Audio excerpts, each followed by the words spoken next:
may have been the last shot Michael Jordan will ever take in the NBA. Maybe not. Good morning. Air Jordan is taxiing for takeoff. Legendary basketball great Michael Jordan is getting ready to return to the game he loves today, Tuesday, September 11th, 2001. From NBC News, this is Today with Katie Couric and Matt Lauer. Live from Studio 1A in Rockefeller Plaza. And good morning. Welcome to Today on a Tuesday morning. I'm Matt Lauer. And I'm Katie Couric. What's that Dolly Parton song? Here we go again. Yeah, unbelievable. We've been talking about this for a long time. He retired from the game back in 1993 to try his hand at baseball. Then he returned in 1995. But he walked away again in 1999 after leading Chicago to 6 championships. Now the 38-year-old has been working out all summer, playing some pickup games against other NBA players. Outside his restaurant in Chicago on Monday, he told the Associated Press and other reporters, quote, "I'm doing it for the love of the game, nothing else, for the love of the game," unquote. Reached later by the Washington Post, his airness said he was not confirming a comeback. So, will he or won't he? We'll talk to Bob Costas about that in just a couple of minutes. We'll also turn our attention to the economy. Are consumers the only thing standing between us and a recession? We'll get the outlook on that from President Bush's Commerce Secretary. And speaking of commerce, a man who knows a little bit about that will stop by. Or our old boss, recently retired GE Chairman Jack Welch, one of the most successful CEOs of the 20th century. Dun, da, da, da. We're going to find out what makes him tick. Then Senator Ted Kennedy will be here to celebrate the 30th anniversary of the John F. Kennedy Center for the Performing Arts. And a little later on, we're going to have more of our Living Better series with a look at how your mood plays a role in your health. Plus, the very funny Tracy Ullman will stop by to tell us what she's been up to lately. She's got a new show called Visible Panty Line. Like You got to love that. Anyway, but first, his airness, as Matt mentioned, may be reigning once again. Michael Jordan is poised for a comeback. Here's NBC's Bob Faw. Jordan spinning. On the court, he's done it all, winning 10 scoring titles in 13 years, leading the Chicago Bulls to 6 world championships, becoming arguably the greatest basketball player ever. And last night in Chicago, the Associated Press says Michael Jordan, quote, all but confirmed he's coming back to the NBA to play for the lowly Washington Wizards. I'm doing it, Jordan told the AP, for the love of the game, nothing else. I know he's going to play great, but will he be comfortable at 75% of being Michael Jordan of yesteryear? See, he's not going to be the same Michael Jordan. Later, told of those reports, Jordan said he had confirmed nothing, adding that until he could grade his physical condition 10 on a scale of 10, and that he's now a 7.5 or maybe 8, he's not sure what he'll do. Still, reports that Jordan would make an official announcement within 10 days electrified Washington fans. I think Mike will come back and show him that he's not as old as people think he is. He's left and come back before in 1993, trying and failing in minor league baseball, then returning in 1995 to lead the Bulls to 2 more titles, immortalizing himself in the Windy City. I think it's great, you know what I'm saying? I miss Jordan. In his absence, the NBA's television ratings slipped. Marketing experts predict they'd climb if he returns. The AP quotes Jordan as saying, I want to play for years, bringing number 23 closer than ever to 1 more title. Comeback kid. For today, Bob Faw, NBC News, Washington. And Bob Costas has covered Jordan's career for NBC Sports. Hey, Bob, thanks for coming in. I know how you hate to wake up in the morning this early. You like to wake up in the morning. Eventually. Yeah, right, exactly. Yeah. Anyway. I prefer it to the alternative, actually. Will he or won't he? Absolutely, he will. Really? Yeah. Why are you so certain? Because he's gone this far along the path. It's not just a matter of getting in shape. He endured the cracked ribs, the back spasms. Could a training injury happen that would sideline him? Yeah, but I think at this point he intends to do it. Why do you think he's doing it? I mean, what's motivating him to get back into the game? When he says for love of the game, I think that entails a lot of things besides the game. I think, and I don't mean this as a criticism, I think he enjoys the spotlight, he enjoys the adulation, he enjoys being Michael Jordan. He talks about encouraging kids and showing them how to play the sport and things along those lines. I'm sure that would happen, but I think that would be incidental. He has a craving for competition unlike almost anyone who's ever lived. People who know him very well say that he will make a competition out of anything. He plays cards seriously. He plays ping pong with his kids seriously. He needs competition at the highest level. He can't be the same Michael Jordan he once was, but he can probably be one of the 10 to 20 best players in the league. All right, let's do a laundry list of what does this mean for certain things. For basketball. Kind of a double-edged sword. in that there's no question that his return will focus additional attention on the NBA, but they're actually trying to come out of the Jordan era and move into a new era with Kobe Bryant and Allen Iverson and Shaquille O'Neal taking center stage. Will they ever be as transcendently popular as Jordan? No, but they're coming into their own. Now this kind of diverts attention a little bit. And if people want to watch the games the Wizards play more than they want to watch the games the Sixers or the Lakers play, in a way it sends a bad message about the future of the NBA. All right, what does it mean for the Wizards themselves? Well, they'll be a better team. He's improved them as an executive, added Doug Collins, our old NBC colleague, as a coach, and he's a very good coach. I think they'll be an improved team. That may mean that they can make the playoffs. They can't contend for the championship. What will this mean to his peers? How will he be received? He doesn't have many peers. He's the greatest player of all time. There's only a handful of guys left in the league, Karl Malone, John Stockton, Hakeem Olajuwon, whose careers really kind of overlap his significantly. He'll run into guys like Kobe Bryant and Allen Iverson who will want to show him that to a certain extent his day is past. Let's talk about fans. It was interesting, before the show we do teases with local stations, and I think Atlanta was doing a survey, and overwhelmingly I believe fans were saying they didn't want him to come back. Well, a lot of fans don't want the last image to be spoiled. First of all, I think obviously it's his life. And if he craves competition so much and he can still play reasonably well, of course he should do whatever pleases him. But a lot of people believe that he had the single greatest exit in the history of team sports, and you can't possibly add to it. You can only detract from it. And you can only go downhill from there, basically. Right. Now, his argument is, so what? I've done what I've done, and as long as I'm still a good player. I remember Bill Bradley wrote a book called Life on the Run when he was playing with the New York Knicks. He said he didn't buy the Joe DiMaggio argument that you had to go out on top and never let people see you decline. He said getting better was part of the athletic process, and then peaking and declining was also part of a process that he wanted to live out. Not to the point where he wasn't capable of playing in the league, but he didn't mind playing at less than his best as long as he was still giving whatever was his best at that time. Well, I think that's a good, refreshing attitude to have, don't you? I mean, I think sports could use more of that. It makes sense. Life could use more of that. But it makes sense for almost everybody except the guy who went out like Jordan did. Yeah, let's actually take a look at how he left the game on such a high note. Let's take another look at that. Brian Russell with a quick crossover. Look at Brian Russell slips, and Michael pulls up and buries the shot to give him a 1-point lead. That may have been, who knows what will unfold in the next several months, but that may have been the last shot Michael Jordan will ever take in the NBA. Watch Jordan's left hand here as he gives Russell the push. The referee can't see that. Jordan frees himself up for a clean look. The greatest thing about Jordan is he has all the tricks. That's why it's so difficult to guard him. If that's the last... No, what I was just about to say there, I've heard it so many times I practically know it by heart. If that's the last image of Michael Jordan, how magnificent is it? See, and that's the difference between him and almost anyone else. Ted Williams hit a home run on his last time at bat, but it wasn't in the World Series. This not only was in the NBA Finals, it turned a 1-point deficit into a 1-point lead and a win. Going out like that, you know, Babe Ruth went out hitting under 200, but there's no film of it. There's no film, you know, it's just a few still pictures. We've got a set image of this guy that some people believe that he's tampering with. Some people think he's a little bit like a guy who's been on the Broadway stage. He's gotten a half dozen standing ovations and curtain calls, and now when all the folks are in the lobby buzzing about how it was the greatest show they've ever seen, he comes running out in full costume saying, wait, come back, one more thing. You know, and he's a guy who's always had a great sense of theater, but his great sense of competition and need to compete may overwhelm that sense of theater here. All right. Well, Bob Costas, great to see you as always. Thanks for coming in, Bob. Thank you, Katie. It is coming up on 7:09. Now let's get the rest of the morning's news from Ann Curry over at the news desk. Ann? Good morning, Katie. Good morning, everybody. In the news this morning, for the second time in 2 weeks, the U.S. has lost a spy plane over southern Iraq. Iraq said today that it claimed that it shot the plane down near the town of Basra. The U.S. says only that it has lost communications with the unmanned Predator spy plane, but that it does not know why. A California grand jury has rejected a flight attendant's complaint that Congressman Gary Condit obstructed justice. Anne Marie Smith has accused Condit of asking her to sign an affidavit stating the two did not have an affair. Well, Condit has denied asking anyone to lie. The grand jury said the criminal complaint was not in its jurisdiction. Smith's lawyer plans to refile the complaint.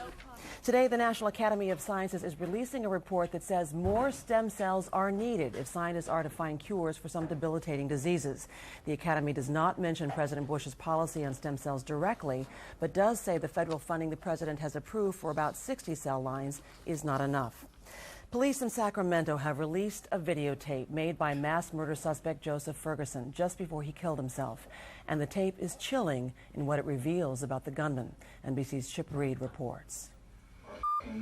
This was 20-year-old Joseph Ferguson making an angry, profanity-laced statement that police say was taped during his murderous rampage in Sacramento this weekend. I'm on a hell of a show. I've taken 4 victims. In fact, police confirmed that at this point, Ferguson had killed 4 people, 3 of them former co-workers at Burns Security, one of them Ferguson's former girlfriend. Now Ferguson was holding another Burns employee hostage along with the man's wife, forcing her to videotape his statement. Made them do a videotape of him on the video telling how he's going to kill cops and go after other Burns employees. After the taping, police say Ferguson killed the former co-worker, his 5th victim.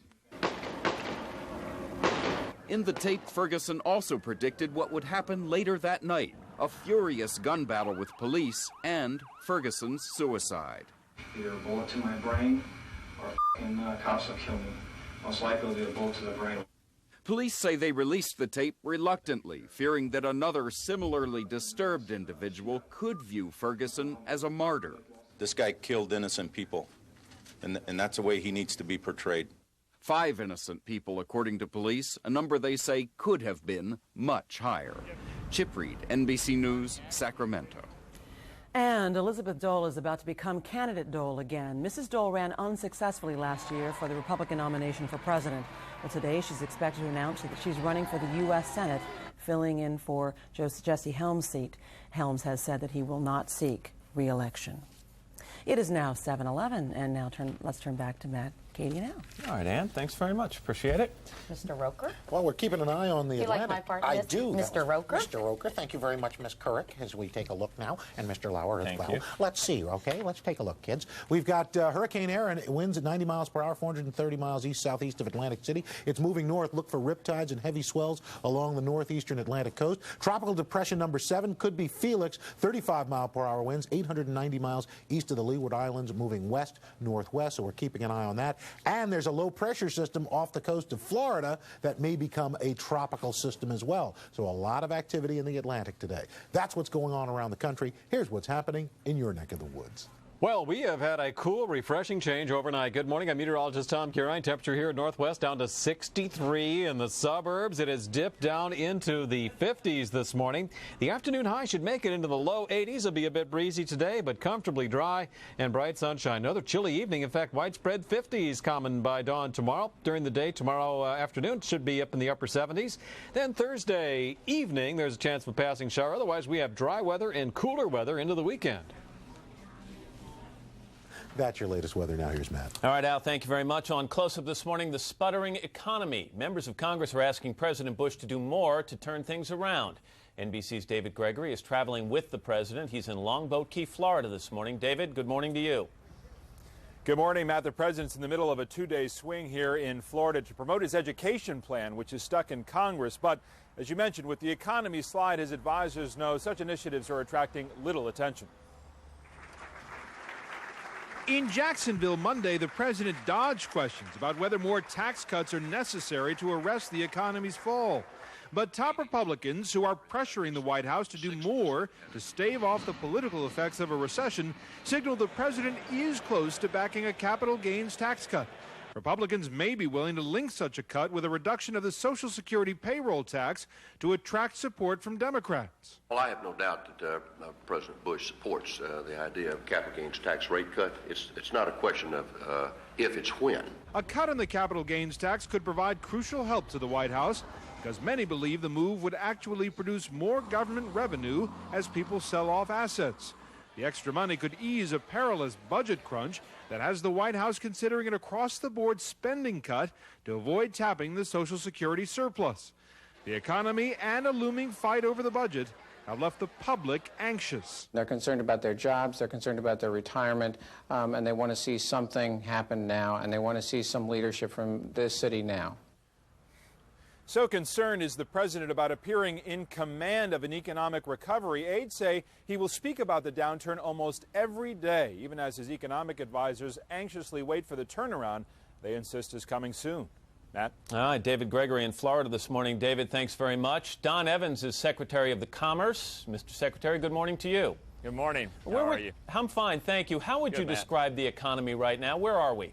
We're at an unacceptably slow growth rate, Matt. I mean, you saw the numbers recently in the second quarter. The economy was growing at about 0.2%. This quarter, I don't know, it's not going to be much north of that, maybe in the 1% range. But it's unacceptably slow right now. The president had hoped that his tax cut would spur on the economy. The checks are still going out to individual taxpayers, I know. Is there any early indication that taxpayers are taking that several $100 check and spending it in a way that will, in fact, spur on the economy? Well, certainly a number of the taxpayers I've talked to across America are spending it. I mean, as I traveled around the country, I'm hearing people say, thank you very much. I got my $600. I've bought school supplies or school clothes with it. And so the money is moving into the economy. It's helping the economy, Matt. There's no question about that. The question is, how much is it helping? And a lot of people want more to be done. We just heard David Gregory talk about a possible cut in the capital gains tax. Would you be in favor of that? Well, the president has already said he's going to be open-minded. He is very concerned about the economy. He's very concerned about the rise in the unemployment rate. And so he will be open-minded. He will listen to his economic advisors. They will present to him ways to further stimulate this economy. Couldn't a cut in capital gains, though, also hurt the stock market with investors selling off stocks to reap profits?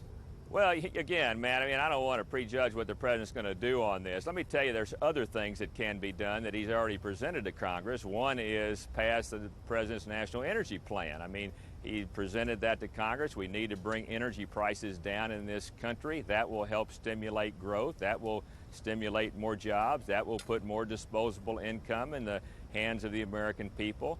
Congress needs to pass trade promotion authority for the president. He's asked for that. As I talk to businesses all across America, they all tell me that their future growth is outside the borders of the United States. 95% of the people in this world live outside the borders of this country. And most experts will tell you that those two plans will help in the long term, but it's not going to do much in the short term. In the short term, we have tax cuts that are beginning to take hold, man. We'll continue to watch these numbers very, very closely. The president is very concerned about this economy. He's very concerned about unemployment. As he said, anyone that's unemployed in this country is one too many.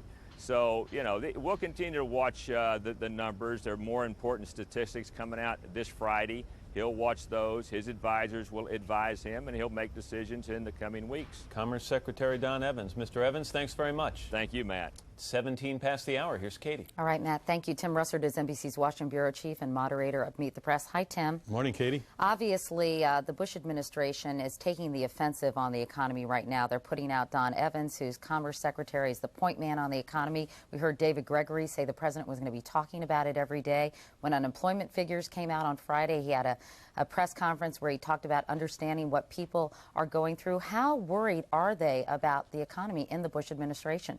One of George Bush's closest friend in Congress, Congressman Roy Blunt, the other day, Katie, said there's absolute terror, quote unquote, amongst Republicans in Congress. They are all running for re-election on the House side in 2002. They are panicked. But isn't this sort of the natural course of events in some way, Tim? I mean, we talked to economists yesterday who said there's very little that the Bush administration can do about this. Well, there are cycles of economic growth and decline. What the House Republicans are concerned about is that the decline is going to take place on their watch, and by the time the economy picks back up, it'll be beyond 2002, and they'll be out of office, and the Democrats will control the House and Senate. The Republicans have a big choice to make, Katie. As of now, as of this morning, they have decided to go for an across-the-board cut. And what will happen is, for George Bush's promise and big increases in education and defense will not happen. They'll set aside Social Security and Medicare, but every other program area will be cut unless it's specifically exempt. And get this, the cuts would not take place officially until 15 days after Congress leaves town. It depends on what they set aside. If they set aside Social Security, Medicare, defense, some of those programs, then the cuts could be as large as 5% across the board in every other program, according to Democrats. Veterans benefits, environmental programs. This could get very loud and very ugly. So what will the response be to that? Well, the Democrats are stepping back saying, no, you can't do that because those are important programs. But it begs the question for the Democrats, then, what do you do? Do you roll back the tax cut you're complaining about? They don't want to do that because they don't want to be perceived as anti-tax cut. Do you dip into the Social Security Trust Fund? Neither party wants to do that because they have pledged they wouldn't do it. The fact is there is no real Social Security Trust Fund. It is money collected and an IOU is put into a fund, but for most of government, other than the last 2 years, that money was used.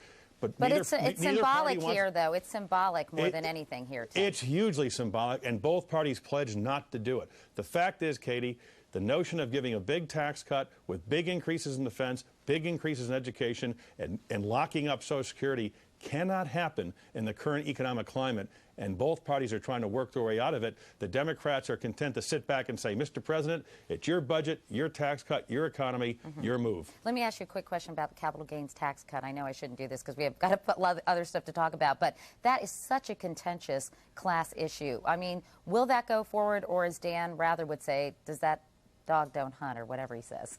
It does with a lot of people, but it might be offset by a cut in the payroll tax, which a lot of middle American, lower income Americans have to pay also.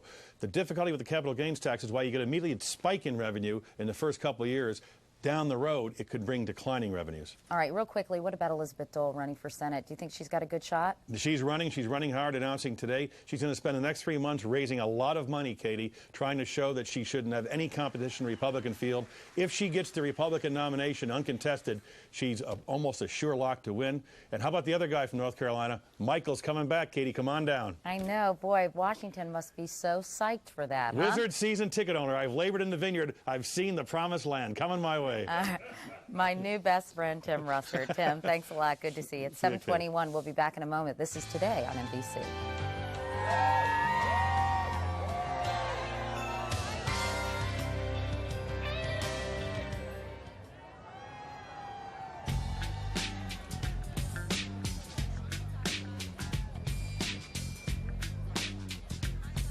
Next time on The Other Half. You know what I think is the greatest turn on? The back of a woman's knees. Okay, Dan. Whatever. The world of women through the eyes of men. The Other Half. Today at 11 here on NBC4. So, what's your favorite Entenmann's? I bet it's the ultimate crumb cake. Makusula. She loves the cinnamon crumbs. Tatalada. It is moist. And you're enticing about this one. Oh. Entenmann's, what's your favorite? Excuse me. I know, just back straight up. Thomas's Bagels? Fresh bagels from Thomas's. Golden outside, perfect texture inside. Thomas's makes great bagels. Thomas's. Every time I tried to sleep at night, I would wake up coughing and basically gasping for air. I finally went to the doctor. He just said, look, you have a very big problem. You've been diagnosed with what is called congestive heart failure. Then my doctor put me on this medicine, and right away I started to feel a lot better. The drug has affected my life immensely in a great way. If I met a researcher today, I would probably give him or her a great big hug and a kiss. Big kiss. Big kiss. Not too big. And I think that you're doing great work, and please continue. Today, cable companies like AT&T control over 70% of high-speed internet connections because they compete under different rules than phone companies. Unless Congress acts, millions will be left behind or with only one choice, their cable company. Now a study says a delay in high-speed internet rollout could cost our economy $500 billion. Toz and Dingle guarantees access to inner cities and small towns and would add billions to our economy. Don't believe the static from AT&T. Pass Toz and Dingle. Everybody loves them. Love them. And they love everybody. I love it, I love it, I love it. Oh, God, no! An hour with the cast of Everybody Loves Raymond. Next, all new Rosie. Today at noon here on NBC4. Welch, former chairman of GE, on his legendary career. I was going to say CEO, GE, got confused with the letters. What about that? As a zookeeper, one of my favorite things is when I introduce children to animals. There are animals from all over the world. So I'm going from air conditioning to extreme heat. But the climate changes can really take it out of my skin. Dove knows beautiful skin is healthy skin. That's why I use Nutrium. With Dove Nutrium, it's like I can feel the nutrients sinking into my skin. With stripes of cleanser and vitamin E lotion, Dove Nutrium replenishes essential nutrients and restores the radiance life takes away. It makes me feel nourished, almost like I have new skin.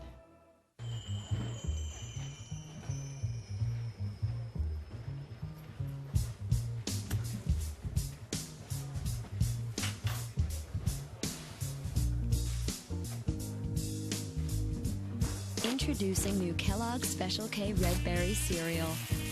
Crunchy sweet flakes, now with slices of real strawberries, right in the box. Looking good, never tasted so great. Kellogg's Special K Red Berries. It's new.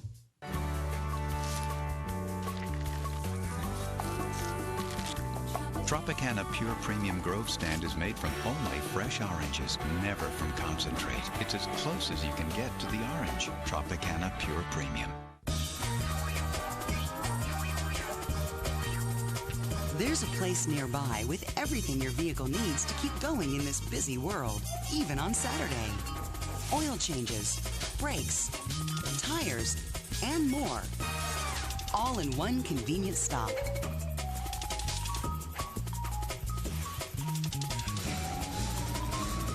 Get Quality Care Auto Service at Ford, Lincoln, and Mercury dealerships. This is a News 4 Today news break. 7:26 is the time on a beautiful fall day. 65 degrees, our temperature out there, very comfortable. Sunshine, too, here in the nation's capital. It is the 11th day of September 2001. Good morning. I'm Barbara Harrison. News 4's George Michael reports that Michael Jordan has confirmed he will return to the basketball court with the Washington Wizards. A news conference is expected in the next 10 days to make it official. Right now, Jordan is the Wizards' president. He retired as a player back in 1998 after leading the Chicago Bulls to their 6th NBA title. The Fairfax County Board of Supervisors has endorsed a plan to build a 175-acre soccer complex in Lorton. The complex would include up to 50 outdoor fields for youth teams and a 5,000-seat stadium. And later today, we should get our first look at the new Capitol Visitor Center. Not the center itself, but a model of it. Construction of the center began in June of last year. It's expected to open in the year 2005. We're going to come back with our forecast. You'll want to hear it. Stay with us. We'll be right back. This News 4 Today news break is sponsored by Melwood, creating opportunities for people with disability. Kathy has a place to call home. James has a job for the very first time. Help create more opportunities for success. Donate your used car, truck, or boat to Melwood. You'll receive a great tax deduction benefit, and we'll tow your vehicle for free. Call Melwood at 1-800-333-4788. That's 1-800-333-4788. Melwood, a Washington area nonprofit agency serving people with mental retardation for over 30 years. So far away, doesn't anybody stay in one place anymore? It would be so fine to see your face at my door. I can't stop believing. My first love, my mom. The world go round. Love makes the world love.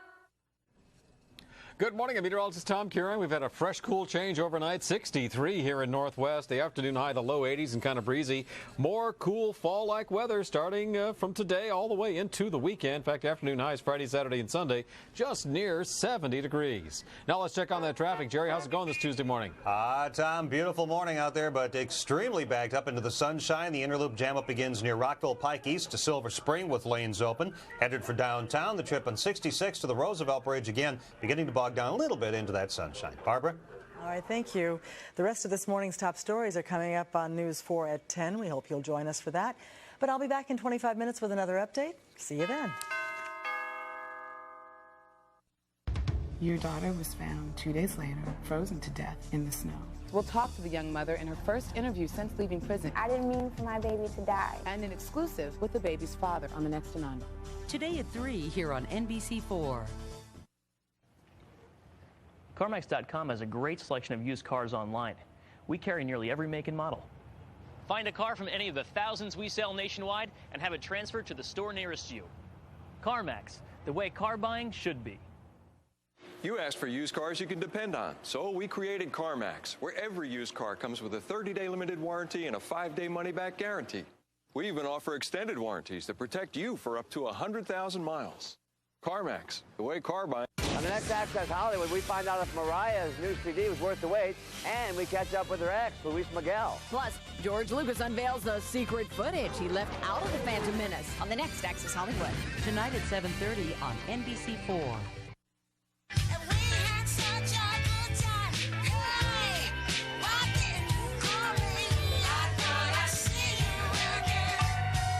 back at 7:30 on this Tuesday morning, the 11th day of September, the year 2001. And yes, you're listening to singing sensation Macy Gray, who will be performing for us live in concert on Friday. Macy's real name, if anybody's interested, Natalie McIntyre, who was born in Canton, Ohio, and she took her name from a kindly old man who lived across the street from her. That's right. That's one way of changing your name, right? Absolutely. She apparently liked the guy. Her first record contract fizzled. She came back, and man, she's happy she signed that second one. Yeah, she's terrific. We all are big fans of hers. Anyway, back inside Studio 1A, I'm Katie Couric, along with Matt Lauer. And coming up in this half hour, it has been 30 years since the opening of the John F. Kennedy Center for the Performing Arts. Senator Ted Kennedy will be here this morning to let us know what's being done to mark the occasion and to honor his brother's legacy. Matt? Also this morning, our old boss, the newly retired chairman of General Electric, is here to tell us about his new book. It's called Jack, Straight from the Gut. We'll find out about that. But first, here's Al Roker with another check of the weather. Today's weather is brought to you by the New York Times. Expect the world. Good morning, everybody, and we've got some ladies who asked the question, do you know the way to San Jose? I'm guessing you're from San Jose? I'm from San Jose. We're sisters celebrating our birthdays. What birthday? Okay, never mind. I'll be moving on now. And we got Hurricane Aaron.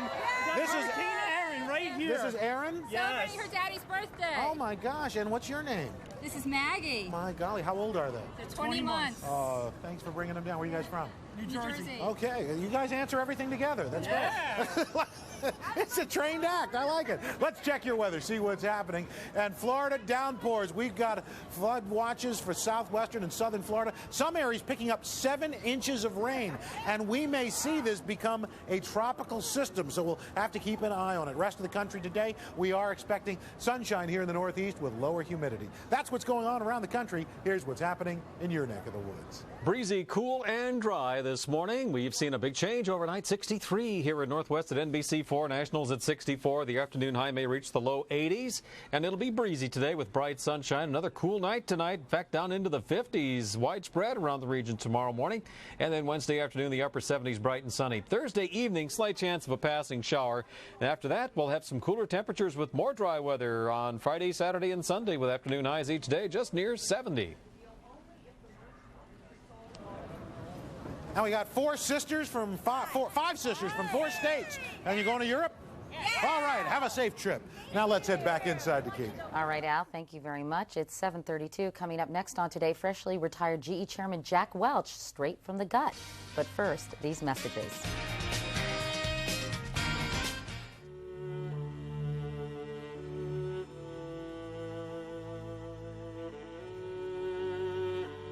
Original thinking migrates each day in search of nourishment.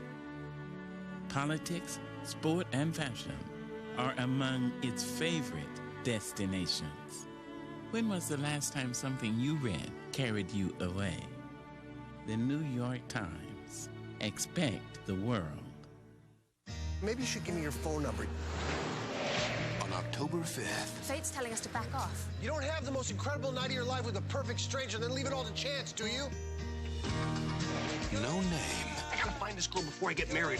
No address. I'm thinking about this mystery guy I met 1.5 million hours ago. Just fate. Once in your lifetime, someone comes along whom you're meant to be with. For my friend, that person was me. Serendipity. Rated PG-13. In theaters everywhere, Friday, October 5th.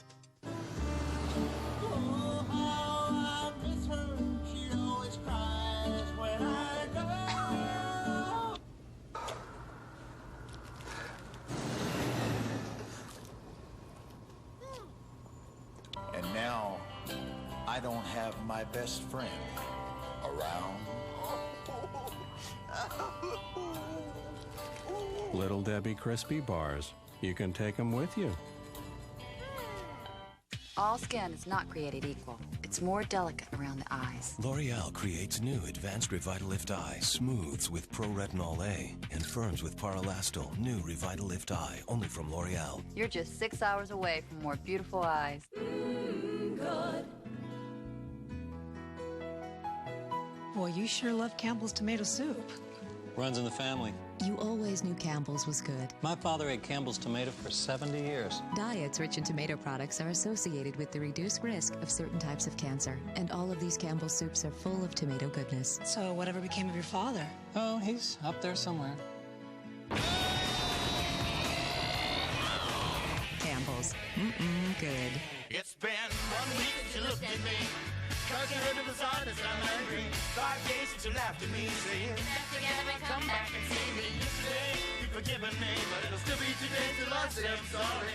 Make a digga digga digga like a digga digga digga like vanilla. It's the finest of the flavors. And to see the show cause then you know the vertigo is at my door. And the banger is you'll have to sign a waiver. I have a tendency to wear my mind on my sleeve. I had to read it. It's been 1 week since you looked at me.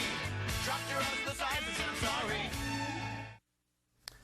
If you bought $10,000 worth of General Electric stock on the day Jack Welch became chairman and CEO back in 1981, that same investment would be worth nearly $750,000 today. It's that track record of success that led Fortune magazine to name Welch its business manager of the century, and also why Warner Books paid him more than $7 million for his memoirs. Jack, straight from the gut. It arrives in bookstores today. We should note that GE is the parent company of NBC. Jack Welch, nice to see you. How you doing? Great, Matt. How are you? I'm great. Take me back 4 days, all right? Friday morning, first morning you woke up in more than 20 years. You weren't the CEO, one of the most popular and admired companies in the world. How did it feel? Terrific. I just had one hell of a party Thursday night, and that made it feel better. But I'm excited about a whole new life. It's another page. Start again. You can just turn the page that easily? It's been 40 years of your life overall. Right. You can just say, okay, on to new challenges? Well, challenges that'll be involved in business. Excuse me. You going to dabble in GE? No. No dabbling in GE. No poking the finger around the boardroom? No poking the finger around the boardroom. You were paid $7 million for this book, $10 million if you look at international distribution. You wrote it, and I know it was one of the hardest things you've ever done. Did Warner Books get its money's worth? Well, we'll have to see. I think I like the book. The book is a bunch of stories. It's not a business how-to book. It's a book about emotions. It's about a lucky guy. It's about failures. It's about successes. But it isn't any, there are no stock charts. There are no earnings charts. It's all about real people. You talk about real stories, some controversial stories. Recently, I know this is a big issue with you, the EPA ordered General Electric to conduct a $400 million dredging operation of the upper Hudson River to remove PCBs that the company put there until 1977. When the ruling came out, did you feel betrayed by the government? No, I didn't feel betrayed at all. A whole mess of things come into those decisions, and it's time will tell whether great science, good science, straight science will overcome political science, and that's all you have to deal with here. You wrote in the book, it's really a case where good science and common sense have become drowned out by loud voices and extreme views to prod the government to punish a large global corporation. Why do you feel you're being punished? Well, I think it's the times. I mean, look, we settled this in 1976 at the Hudson River, signed a contract that said we'd never be involved again. The government agreed with us. The New York Times, in my book, has a picture of me shaking hands on the third page, calling it a landmark agreement. In 1984, EPA looked at the same thing, said no dredging, it'll destroy the Hudson. The environmental movement, the discussions, the ongoing discussions, heat builds up on people. What's happened in the river since then, Matt? Oh, heat builds up on people. Did heat build up on the Bush administration because of their views on global warming, Arctic drilling, where they had to look and say, wait a second, we have to do something that is viewed as positive for the environment. Let's go after GE. Well, you'll have to ask them that. But what basically happened was in the last days of the Clinton administration, they laid out a plan. And the Bush administration had to deal with it in 6 months. And their first decision now is this. Now we're going to find out how to go about doing it. We're not fighting it. We're trying to find out how to go about doing it right. For every scientist that you can trot out, the government will trot out one who says just the opposite thing. Let me ask you this. Why not err on the side of common sense, of caution, of maybe it's harmful, let's get those PCBs out of there? Matt, 8 billion pounds of dredge. Right now you can swim in the Hudson. You can boat in the Hudson. The PCBs in the fish are down 90%. You can drink out of the Hudson. Now, Matt, common sense would say Don't take 8 billion pounds of mud out of the bottom of the Hudson, tracing tiny, tiny pieces of PCBs. It's just ludicrous. Do you think one day the government will regret the decision?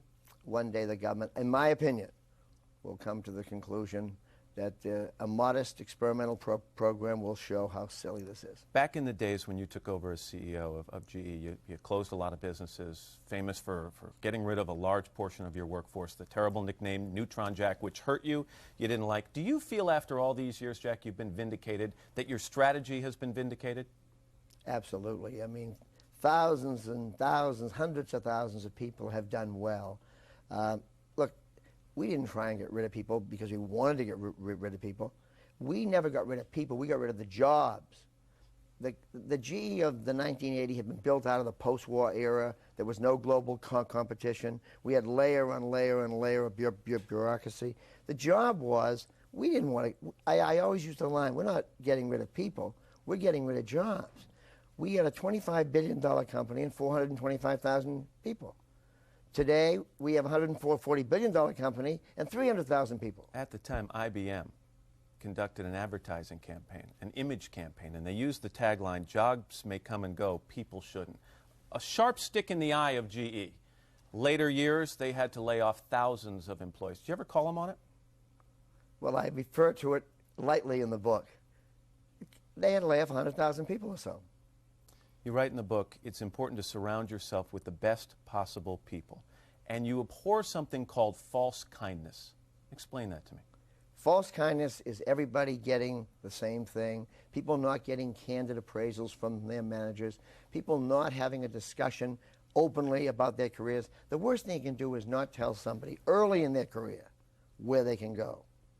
If you're going to take somebody into their 50s and then all of a sudden tell them after 20 years of telling them they're great, hey, you're not quite good enough, that's what I call cruelty. If you were lying on a couch as opposed to sitting in the chair, a psychiatrist might say to you, that's a good way for a CEO to feel better about the fact he's had to lay off people. Well, I don't think so.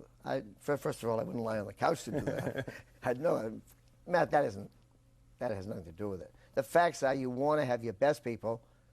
You don't see mass layoffs around in companies that are running. This is our best. This is one of our best years. We'll outperform the S&P. I mean, this is the way you run a company. Let me throw some phrases and words at you. Give me what comes straight from the gut, okay? Yep. The internet.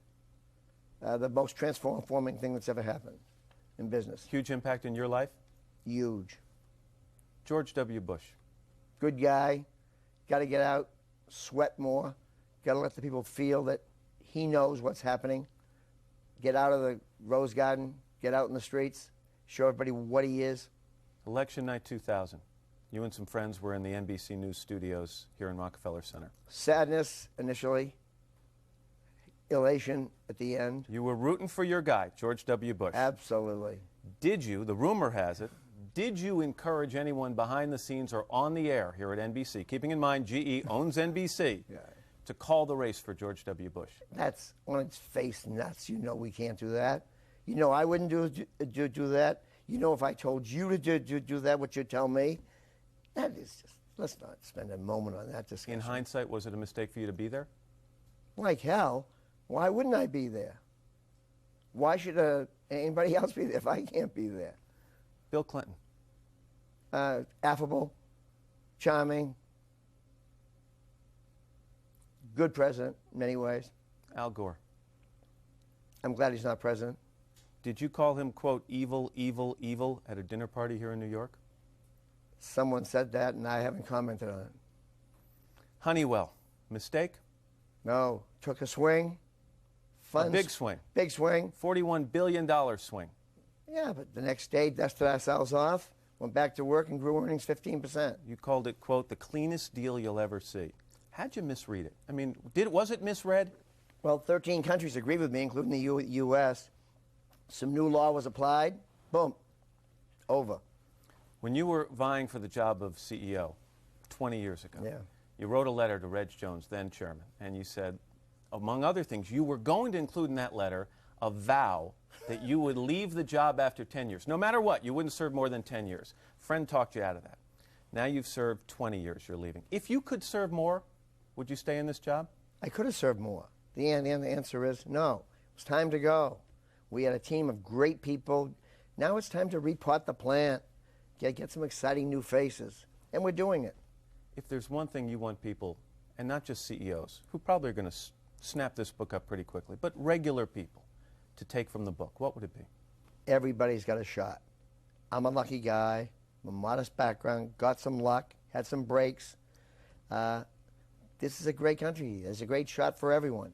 I hope this is not just business people buying this book. I hope it's mothers like mine selling it to their kids, showing their kids how lucky you can be. All you have to do is put your nose against the grindstone, take some bounces. It works. Two last things. You concerned about the economy? You bullish? You bearish? What should the average investor do right now? Well, I think we're getting pretty close to the bottom. When it swings back, I don't know. Timing, market timing is always very tough to pick. But things are tough. If you could have a mulligan, Jack, on any decision you've made in the last 20 years, which would it be?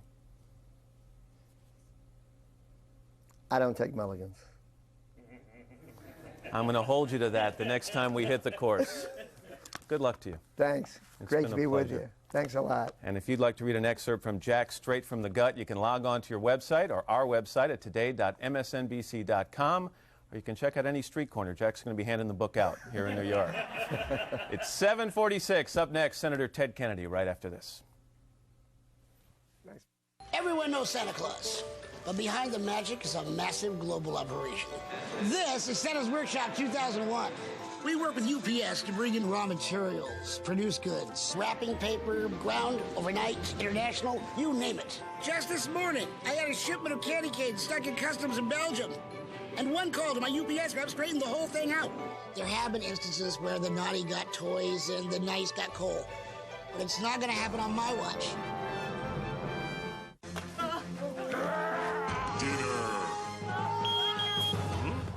Can't wait to eat? Think new Uncle Ben's Mini Bowls, like cheeseburger, and pepperoni pizzeria. Mini Bowls. Make hunger say uncle. Warms my bones. Hey, big party tonight? You want it to be cool, don't you? Yeah! Do I know you? This is the Jammy sister. Let's go to Pier 1. Guys love to eat off plates like these. Who's having a party? You're having a party. Sexy and sensible. Hurry in and save 20 to 50% during our dining sale. Sexy glasses. The one-of-a-kind experience of Pier 1.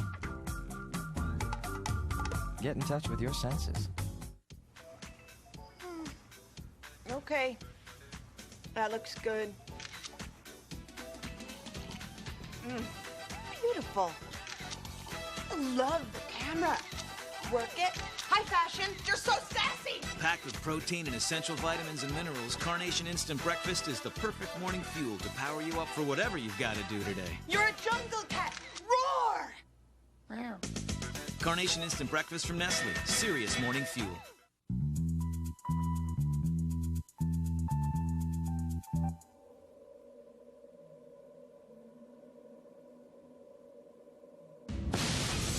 Need help deciding? Go to thenewsteel.com. What does a week in paradise smell like? Like sea green polos with the scent of the tropics. Like floral flowing skirts. And a sweater for those cool nights with the guy who still makes you feel warm inside. Like the freshness of tropical bloom downy. With the lush scent of exotic flowers that brings a little paradise home. Let the freshness of tropical bloom take you there. A quick toss of the Downy ball as you start the wash releases freshness in the rinse. Downy, it touches so much more than clothes.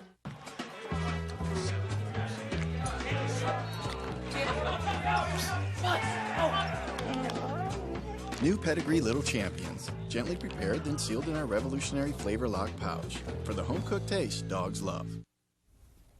This past weekend, the John F. Kennedy Center for the Performing Arts celebrated its 30th anniversary. Today, the center unveils the JFK Interpretive Exhibit program honoring President Kennedy's legacy and commitment to the arts. And I am certain that after the dust of centuries has passed over our cities, we too will be remembered, not for victories or defeats in battle or in politics, but for our contribution to the human spirit.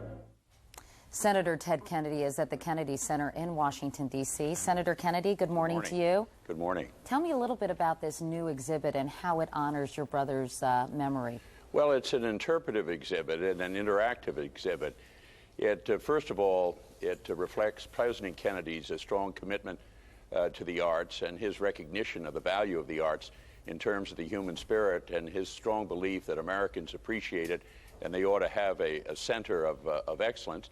And then it also shows his association with the building of this great center, and it also reflects the extraordinary diversity in the programming here at the Kennedy Center. Senator Kennedy, in a speech that your brother made at Amherst back in 1963, he said, "I look forward to an America which will reward achievement in the arts as we reward achievement in business or statecraft. I look forward to an America which will steadily raise the standards of artistic accomplishments and which will steadily enlarge cultural opportunities for all our citizens." How do you think he would feel about where we are today in terms of appreciation of the arts?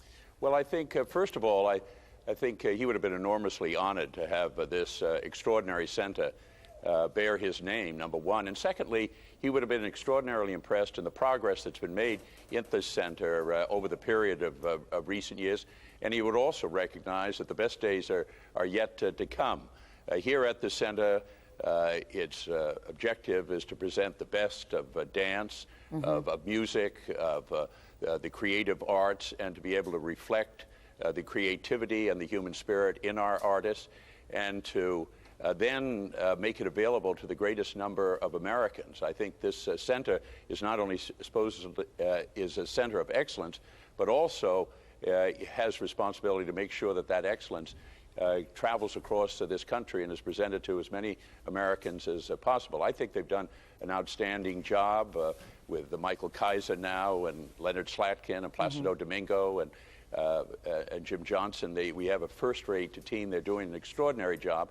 And one of the most exciting aspects of it is what they call the Millennium Stage, which every single day there's a performance here that's free of charge, that's available to any of the citizens that travel to Washington, that come to Washington. Any American can come here to the Kennedy Center and see some excellence in the arts and see it free. I was going to say, Senator Kennedy, I'm sorry to interrupt, but you want to make it even more accessible, because I understand the Kennedy family has donated funds which will help the disabled enjoy the Kennedy Center as well. It's a continuing commitment of the family to the center, and the idea of the center is to be accessible. And with the family's gift, this is to make the Kennedy Center more accessible to those with special needs, the disabled, both behind the stage and in front of the stage. And we're having a very exciting program this evening reflecting some of the artists. Well, I grew up in the Washington, D.C. area. I remember when the Kennedy Center opened. It's such a wonderful place, and it's given so much pleasure to so many people. Thanks for talking with us about it this morning. And come back and see us when we can talk about politics and what's going on Capitol Hill, okay? Thank you very much. Thanks, Senator. Good. It is 7:53. We'll be back after these messages and your local news.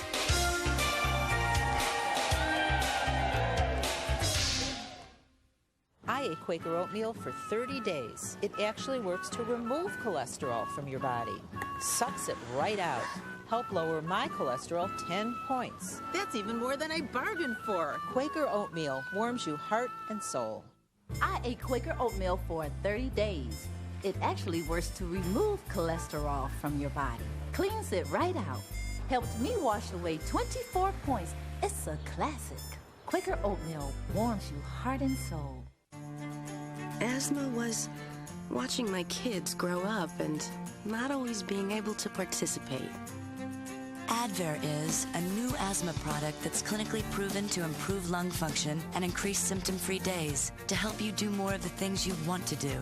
That's because Advair is the first and only product to effectively treat the two main components of asthma, airway constriction and inflammation. Just one inhalation, morning and night.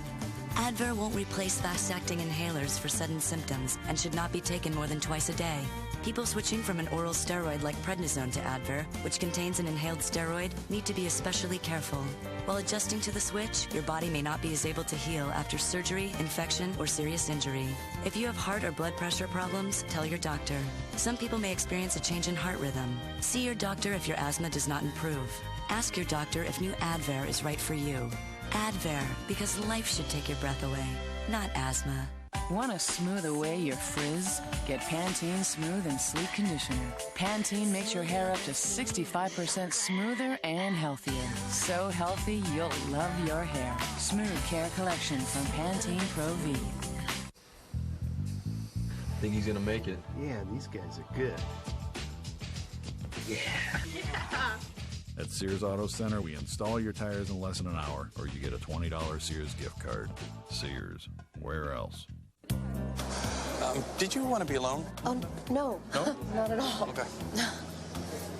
The irony is I started doing this to be part of the crowd. And Yeah, now... me too. Oh, do you... No, I just quit. Nicoderm CQ. Aren't the cravings unbearable? Well, I'm not jumping, if that's what you're thinking. No. CQ is good on the cravings. It's strong medicine. It's with you 24 hours. It works. Nicoderm CQ. Now in a clear patch, too. For a more personal way to quit. Quit, huh? Hey, join the crowd. This is a News 4 Today news break. Look at this day we have here in the nation's capital. Absolutely gorgeous out there, 65 degrees if you like it, a little bit on the chilly side. We'll check the forecast and the rush hour coming up shortly. Good morning, everyone. I'm Barbara Harrison. It's Tuesday, September 11th, 2001. In the news, work crews will start installing monitoring equipment today in a northeast Washington neighborhood, looking for signs of gasoline contamination. The gasoline leaked from a service station on the Maryland side of Eastern Avenue near Riggs Road 10 years ago. But now tests are being done to see if the gas has spread over the district line. In a story first on 4, police in Prince George's County are looking for more people who may have been involved in an unusual theft ring. The suspects are accused of stealing hundreds of thousands of dollars worth of appliances from new homes under construction. The man accused of being the mastermind of the operation has now been arrested. Police are now trying to return the stolen items. And Montgomery County is set to consider what could be the first county-wide development tax. The County Council is expected to begin the process today. The tax would loosen restrictions on growth around metro stops, but would discourage development elsewhere. This year's plan is said to be closer to what County Executive Doug Duncan wants, but he thinks it still needs some work. We're going to come back with our forecast for you in a moment. Also, look at traffic. Stay with us. This News 4 Today news break is sponsored by Frugal Fannies. It's not just a shoe, it's art for your feet. Hi, I'm Fanny, and I know how you feel about shoes. How they capture your mood. You've got lots of moods, so you need lots of shoes. At Frugal Fannies, choose from thousands of the latest brand name and designer shoes at 25 to 50% off list. You won't know whether to look at them or wear them. Frugal Fannies, new shipments this weekend. Falls Church, Rockville, Herndon, and across from Springfield Mall. Frugality. It starts with your feet. Tommy, you know what mystery meat is? Well, that's what's in these formed and pressed nuggets that you've got here. You could be having KFC popcorn chicken. KFC's crispy popcorn chicken is back. Get an individual size for only $1.99 or a party size for $6.99. There's fast food, and then there's KFC. Wednesday, all day, it's Macy's Super One-Day Sale with extra savings coupons. Wednesday, Preview Day Tuesday open, 9 a.m. Wow, what a change overnight. Good morning. I'm meteorologist Tom Curine. In the suburbs in the 50s this morning. Inside the Beltway, mid-60s. We're at 65 here in Northwest. And we'll have a breezy day with bright sunshine. The afternoon high, the low 80s. Comfortably dry today. And a fresh breeze out of the northwest, about 10 to 20. Then tomorrow in the morning, even chillier than this morning. Widespread 50s for lows. Highs during the day. Tomorrow, the upper 70s. And maybe a shower passing through here Thursday evening from a weather front. Otherwise, we have dry weather all the way into the weekend. Thursday's high mid-70s. Friday, Saturday, and Sunday ought to be just near 70. Now let's check on the traffic. Jerry, how's it going now? Hey, Tom, good morning to you. Good morning, everyone. It's been quite busy. Let's take a live look and see how we're doing on the trip around town at this hour. We'll start in Germantown, where it's still loaded up and quite slow along the 270 corridor. Had a little police activity earlier. It's gone, but from Father Hurley Boulevard, Route 27 on down in the thick of it. And a quick check on 95, still looking at delays headed north out of Newington to Springfield. Barbara? Thank you very much. Coming up on News 410, the state of the West Nile virus around our area. There is a concern about that. We'll be back, though, in 25 minutes with another update.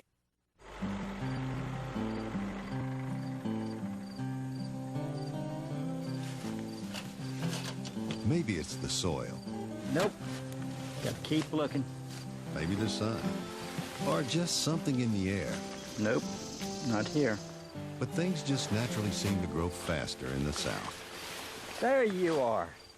Lotto South. New from the Virginia Lottery. Current jackpot, $2 million. Whoa, it grows fast.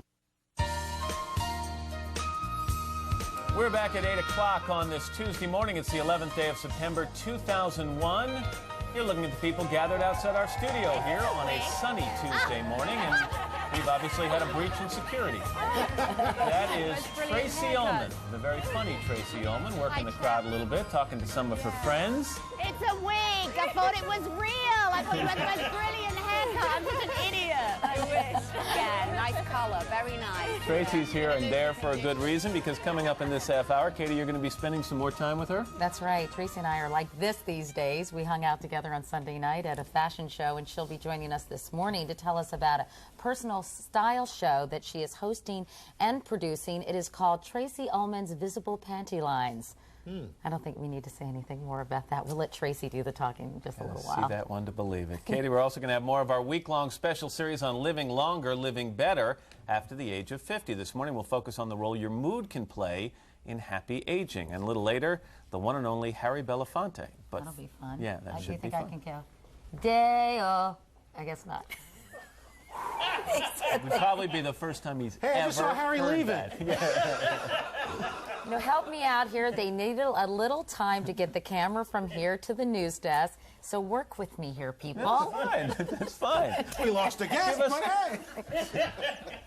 Anyway, that's all coming up. 8:01. Let's get to the top news stories of the morning. For that, we turn to Ann Curry. Because now we have a camera. Katie Matinelle, thank you so much this morning. Good morning, everybody, again. For the second time in 2 weeks, the U.S. has lost an unmanned spy plane over Iraq. Iraq claims it shot down the remote-controlled Predator aircraft near Basra in the southern no-fly zone. U.S. military officials, however, say they lost contact with the plane, but they cannot confirm that it was shot down. Jury selection is set to begin this morning in the hearing to determine whether Andrea Yates is fit to stand trial. She's the Houston mother charged with drowning her 5 children. The jury will decide whether she is competent to assist her attorneys in a trial. If the case goes to trial, the district attorney says he will seek the death penalty. Some relief for Congressman Gary Condit today. A grand jury in California has tossed out a complaint by Flight Attendant Anne Marie Smith. It claimed Condit obstructed justice by trying to get her to sign an affidavit denying the two had an affair. Well, the grand jury says it doesn't have jurisdiction over the complaint. Smith's attorney plans to refile. Condit denies the affair and says he's never told anyone to lie. Call him the heir apparent. It's looking more and more like Michael Jordan is returning to the NBA. Monday, Jordan told reporters who asked him if he's coming back, quote, "I'm doing it for the love of the game." But later, speaking to the Washington Post, he said he hasn't made a decision yet. He's expected to make a formal announcement by the middle of next week. Elizabeth Dole is expected to announce later today that she is running for the U.S. Senate. Dole, who ran unsuccessfully for president last year, wants to succeed retiring North Carolina Senator Jesse Helms. Her husband, Bob Dole, is the Senate's former Republican leader. Congress is urging the president to take new steps to jumpstart the economy. Among other things, Republicans want a capital gains tax cut. Well, today the president is visiting his second Florida elementary school in as many days to stress the importance of literacy programs. He's calling on Congress to finish work on his education plan. Today, First Lady Laura Bush testifies before Congress. She is going to be talking to a Senate committee about learning in early childhood. And one member of that committee is former First Lady Hillary Rodham Clinton. Now here's Tom Brokaw with a look at what's coming up tonight on NBC Nightly News. Thanks, Ann. Tonight, 3 numbers that could save your life. 911, 190 million calls each year, but you won't believe the problems we found. Why some wait for hours for help, information you need when seconds count. That and much more ahead tonight. Ann? All right, Tom, thank you. It is now 8:04, and time for the weather and now. Today's weather is brought to you by Walmart. Always low prices. Always. Beautiful morning here in the Northeast. Let's check the rest of your weather, show you what's going on for today. And you'll see that we got clear skies throughout much of the country, some showers in the northern plains, some wet weather down in Florida where they'll be picking up as much as 7 inches of rain in parts of central and southern Florida. Partly cloudy skies in the Pacific Northwest. The heat continues in the desert Southwest, 106 in Phoenix. That's what's going on around the country. Here's what's happening in your neck of the woods. 65 cool, dry degrees here in Northwest Washington. Good morning. I'm meteorologist Tom Curine. A wonderful change overnight, and a fresh, cool air mass going to be with us here for the next several days. And we will have the afternoon high reach just the low 80s today with comfortably dry weather. The breeze is out of the northwest about 10 to 20 miles an hour. Then tonight, a really chilly evening down into the 50s. And we'll see the afternoon high tomorrow just the upper 70s with bright sunshine. Thursday evening, slight chance of a passing shower. Otherwise, we'll have some cool, dry weather all the way into the weekend. 54th anniversary. What's your names? Entwistle, Richard and Phyllis. All right, you were here in New York City on your honeymoon. We got married in '47 in Illinois, but you came here for your honeymoon. All right, that's what's up. Thank you very much, sir. Happy anniversary. Now let's go back inside the key. All right, Al, thank you very much. Next up, tips on how to live longer and better and how your moods can actually affect your health. But first, these messages. Well, we've been a band for about 4 years now, but we've been a family for over 16 years. We've got pictures just from like when we very first started, you know. This was our first county fair. We take our pictures into Walmart because usually we're there anyway. We just drop off the film and we go shopping. I like this picture of Katie right here. Can you guys close up on that? At Walmart. Their quality is great and the price is right. It's definitely fun to see how the kids have changed. They've grown so much, and it's good that we have that in pictures. I run 100-mile marathons. I wasn't always in this shape. After my son was born, I needed to lose weight. I lost 44 pounds on the Slim Fast plan. That was 9 years ago. And I've used Slim Fast ever since. I drink it every day. I love it. I started training and kept Slim Fast as part of my healthy diet. Food is fuel for me. Slim Fast is balanced. It has the vitamins I need, the nutrients, and calcium for my bones. Slim Fast helps keep me in top form. Slim Fast every day. Get healthy. My restaurant was opening in just 1 hour, but my headache was running the kitchen.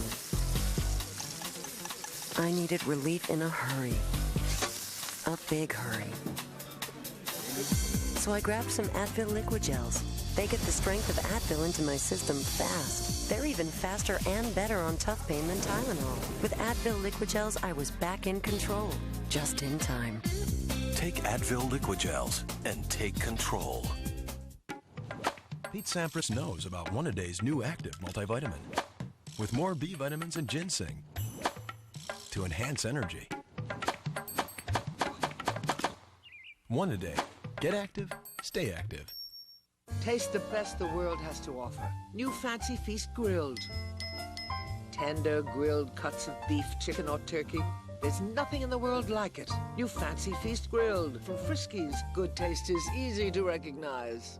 L is for the way you look at me.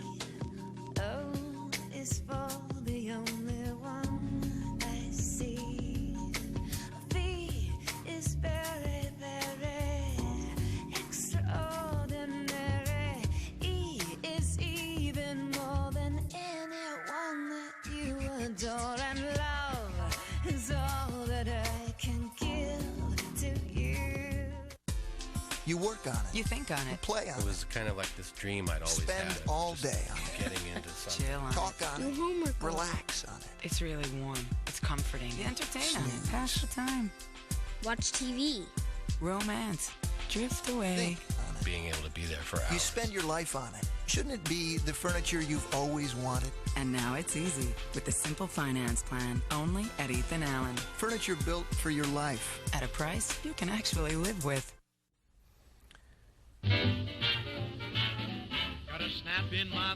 This morning on our continuing series, Forever Young, A Guide to Life After 50, Living Better Today. All week, in conjunction with Newsweek magazine, we're looking into some ways that older people can live longer and better lives. Today, our focus is on moods. As people move through life, they become increasingly aware that time is precious. Here's how one woman in Berkeley, California, is making sure her time is well spent by sharing it with others.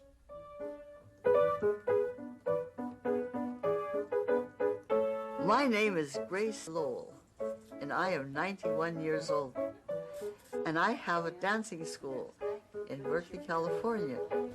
Thank goodness you're here. I've been dancing more or less ever since I was a child.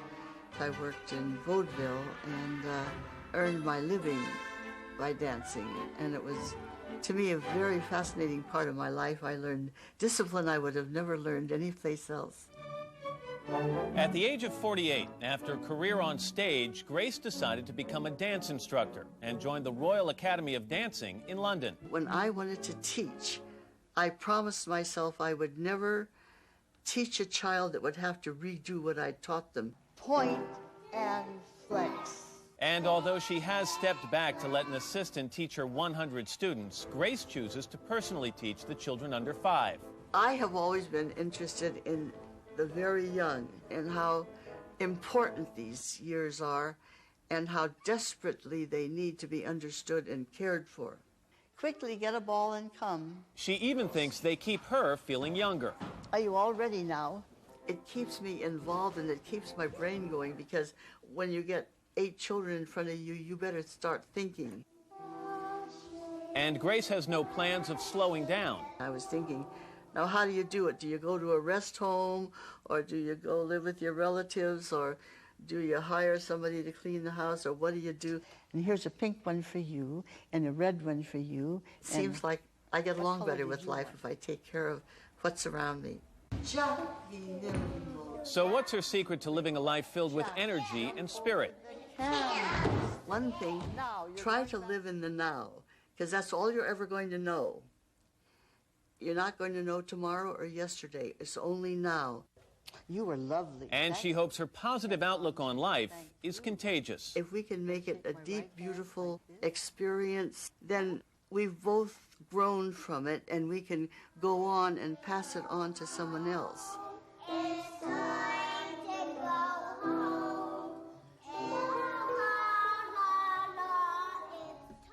Laura Carstensen is a professor of psychology and director of the Institute for Research on Women and Gender at Stanford University. Laura, good morning. Good morning, Professor. Grace, would she be the exception to the rule?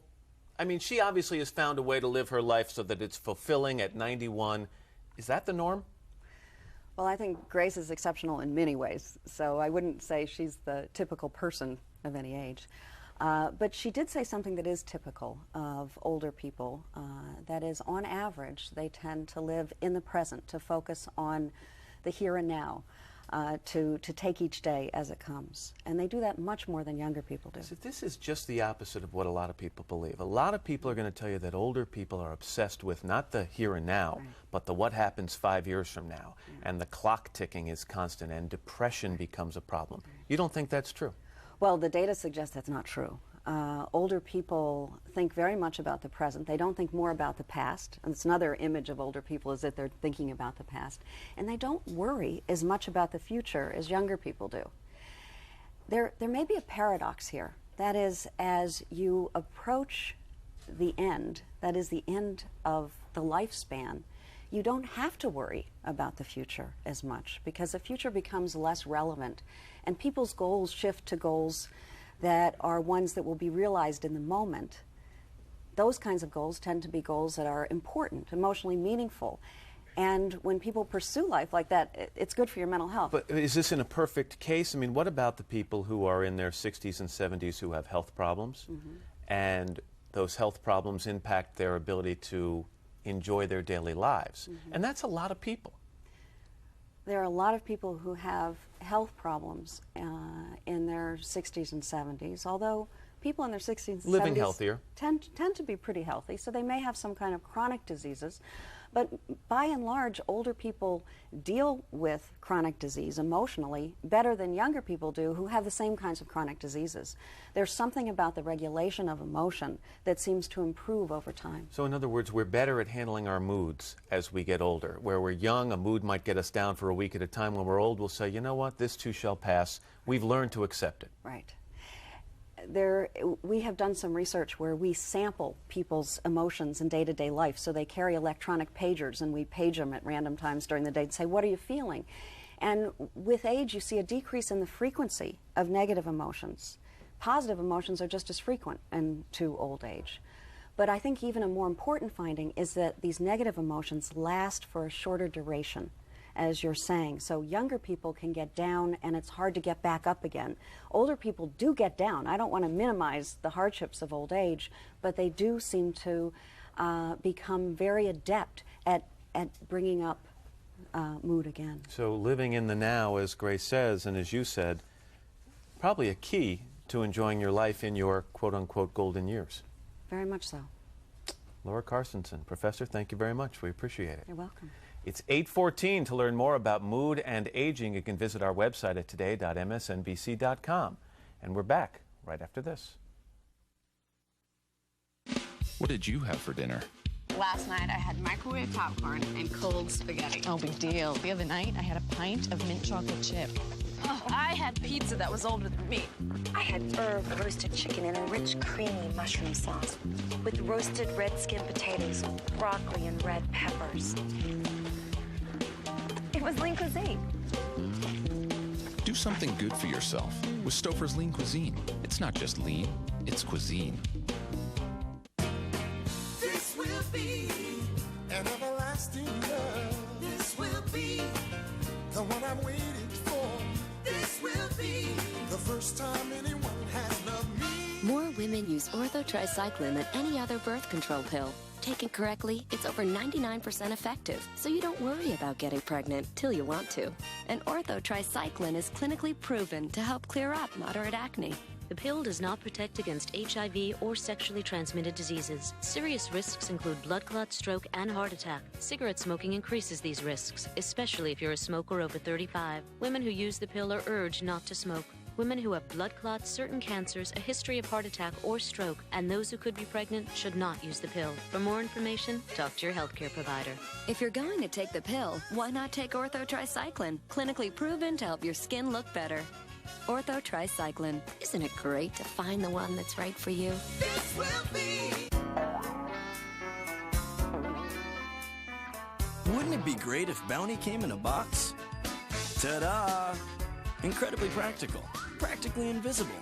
New Bounty in a box. It's Bounty in a box.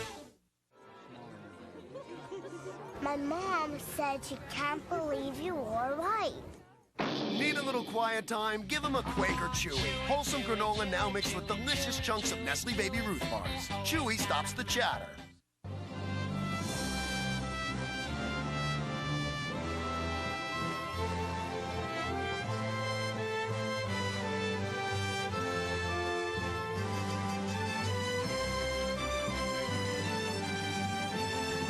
The romance, the beauty, a new way to shop, the world of Ralph Lauren. For men, women, children, and now for the home. Just a click away. Polo.com. America Online keyword Polo. Every kid's got the same problem. Our moms are too busy for lunch, so they want something quick, right? Right. And they say it has to taste good, right? They said right. What are they thinking? I don't have the strength for this. Betty Crocker thinks lunch should taste great, and delicious Bon Appetits do. Add water, microwave, and in minutes, a rich, creamy pasta Alfredo or a savory herb chicken vegetable rice. Delicious Betty Crocker Bon Appetit lunch bowls. Thank goodness for Betty Crocker, whoever she is. In her latest role as host and producer of a new show, Tracy Ullman is taking a closer look at VPL, Visible Panty Lines. That's the name of her take on style, which premieres this Thursday on the Oxygen Cable Network. Each week, Tracy will talk with different stars about how they've achieved their own personal Here comes style. Cindy Crawford. She's 6 months pregnant here. You wouldn't know it, would you? She's here, she's here. Cindy Crawford, hello. Welcome Thank you. Visible Panty Lines. I don't have any. No, you don't. What we're here for today is to tell us about your personal style, as well as, your pregnancy style. Look at Cindy at the very beginning. Well, this is funny because my mom, she always used to wear that fall and had her hair done. And so for my 4th or 3rd birthday, all I wanted for my birthday was to have my hair done like my mom's. It had so much hairspray in, and they just ratted it. And then my mom took me to ratted. That's like such a, isn't it? We ratted my hair. Bubble look you got going I didn't wear it like that every day. It was only for special occasions. You got the mole here, look. I do. It's real. So come on, everybody. This is real. Tracy Ullman. Good morning. I've got one too. You know, someone that beautiful is not allowed to be that nice. May I say that about Miss Cindy Crawford? I thought you were talking about me. Well, you too. Oh, someone as beautiful as you are is not allowed to be that charming, and I think she just had her baby. She had a little girl. She did. Cara? Yes. Yes, I read that. That's lovely. Yes, she was very forthcoming. Was she? She looked gorgeous. incredibly relaxed, like you guys were having fun. So tell me, visible panty lines. What is this about? What? It's in my office. We've all had a visible panty line at some time in our life. We've probably got one now if we stood up. VPL, you know. Well, yeah, that's true. But a lot of women deal with that by wearing thongs. Thong. I can't do the thong. What do you mean? Because I digest them. Well, I like what during the day. I like what Minnie Driver said about thongs. Me bum is eating me knickers. Totally. Yeah. I mean, you know, French ones, Italian ones, domestic. I just digest them. You know. But you know, so once you go to thongs, honey, you never go back. You never go back. No. Oh, really? And then your show would get Katie? canceled because there'd be no such thing as visible panty lines Are you anymore. thonging it right now, Katie? You know what? That's a little personal, Tracy. Thank you very much. And this is about you and your show. Well, we talk about things like thongs. I mean, I wanted to do a show in my office because that's where I run, purpleskirt.com, and have done for a couple of years now. And I thought, what a nice place to do a show. It's pretty easy. I don't have to get up at 4 in the morning and put rubber on my face and hair on my chest and pretend that I'm from the Middle East or something. And it's a nice opportunity to learn how to talk to people, and particularly to learn how to listen to people, because I tend to dominate, don't I, Katie? You know what I mean? I want to do what you do. And to talk to women about their personal style. People think that's just fashion and what I wear, but you find it takes you to lots of different areas. And getting Cindy Crawford to come in with pictures of herself as an adolescent. How cute. And, well, as a little girl, wasn't that cute when she kind of, and she said she ratted, that was funny, you know, you said rat-tailed comb to do her hair. Now, what are we watching here? This is making people over. This was a friend of mine who was pregnant. Oh, that's right. Now you do a makeover. Yeah, do you so do we makeovers meet all the time? civilians as well. Every show we do a makeover. And because I think people always love to see transformations, but it's not like those shows where everyone has to say, I love it, I feel great. You know, if they don't like it, they don't like it. Jose Ibert. Oh, the man with the hat. What's under the hat, Katie? What's under the hat? Antenna. He's from another planet. We don't know. I like him, though. You know, his hair. I mean, he never ages, too. No, they don't. Jose well, that's Ibert. another thing. We're talking about women aging on this show. I mean, look, what have I got in my lip? I've had... You wouldn't know, but I've had collagen, right? My surgeon is an artist. You know, if it was too much, you'd tell me, right, Katie? Yeah, can I ask you a question? And let's do the Botox thing. Your dog is dead. Oh, my God. I've had Botox. I can't frown. Women in America have to age with more dignity, and no one's talking about how pathetic people are looking with all this horrid cosmetic surgery. Well, let me ask you about that, because a lot of... go, girl. So I guess...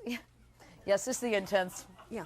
This is the so, serious Tracy, part are of the you saying interview. no? Are you saying you would never do? You know, there are a lot of things you can do. Hold on, you're learning to listen. Are there things that you could do that are short of surgery, but that can give you a more youthful appearance? You know, there's those dermabrasions, those peels, that Botox, those lip injections. Are you saying you would just never ever do that? I'm not you ruling look it fantastic. out. Can I ask you how old you are? I'm 41. You look great. You have beautiful so skin. do you. You've turned into a real model sex fashion icon lately. I've noticed. What's All right, going you can on? talk. I'll listen. But anyway.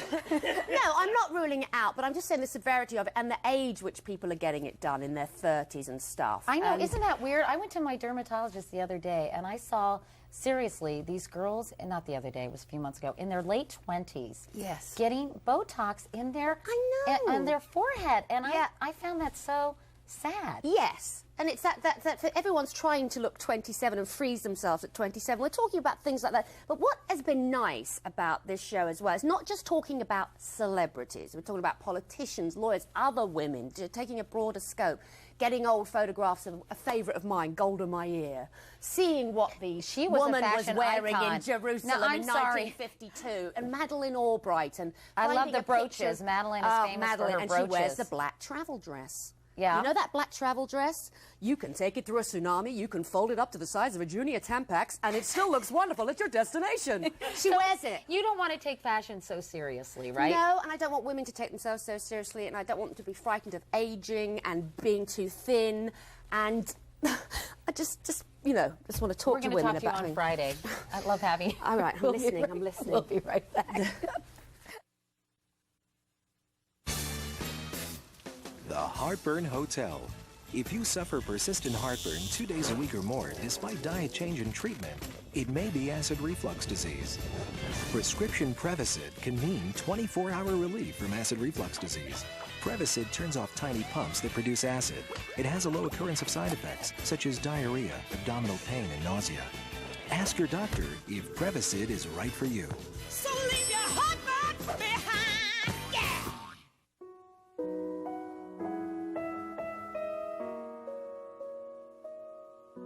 Ask yourself this.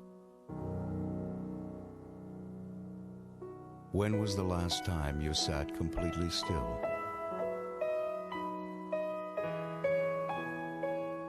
And watched yourself in someone else?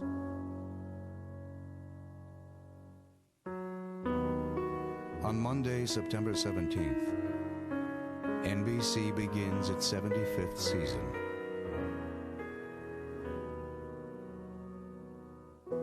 We invite you to sit completely still and watch.